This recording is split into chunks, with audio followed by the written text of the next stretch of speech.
Pengorbanan besar Inggit yang tak membawanya menjadi ibu negara. Sebelum dikenal sebagai Presiden pertama Indonesia, Soekarno hanyalah seorang mahasiswa muda di Bandung yang sedang merintis jalan perjuangan.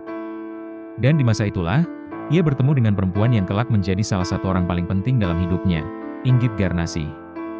Saat pertama bertemu, keduanya sama-sama masih terikat pernikahan.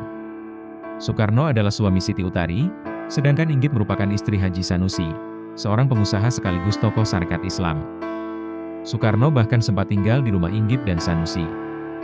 Dari kedekatan sehari-hari, hubungan mereka perlahan berubah menjadi cinta. Akhirnya, Soekarno menceraikan Utari, sementara Inggit berpisah dengan Haji Sanusi. Pada 24 Maret 1923, keduanya menikah di Bandung.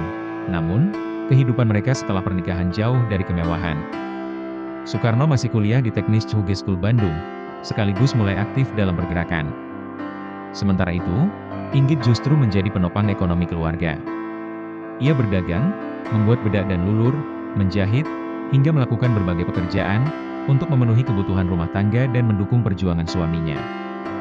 Ketika Soekarno ditangkap Belanda pada tahun 1929 dan dipenjara di Bancie, pengorbanan Inggit semakin besar. Ia rutin datang membawa makanan, koran, buku, bahkan menyelundupkan bahan bacaan untuk membantu Soekarno mempersiapkan pembelaannya. Dalam beberapa kesaksian, Inggit bahkan harus berjalan kaki berkilo-kilometer menuju penjara.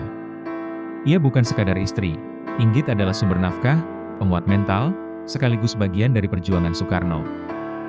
Namun, setelah bertahun-tahun bersama, hubungan mereka akhirnya retak. Saat berada di Bengkulu, Soekarno jatuh hati kepada Fatmawati, dan kemudian meminta izin kepada Inggit untuk menikah lagi. Inggit menolak keras untuk dipoligami.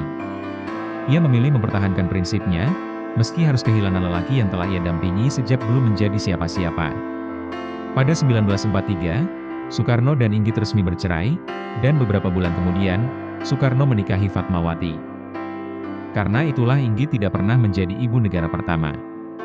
Bukan karena jasanya kurang besar, tetapi karena ketika Indonesia memproklamasikan kemerdekaan pada 1945, perempuan yang mendampingi Soekarno sebagai istrinya adalah Fatmawati. Inggit memang tidak berdiri di samping Soekarno ketika ia menjadi presiden, akan tetapi, ia pernah berdiri di samping Soekarno ketika nama itu bahkan belum menjadi apa-apa.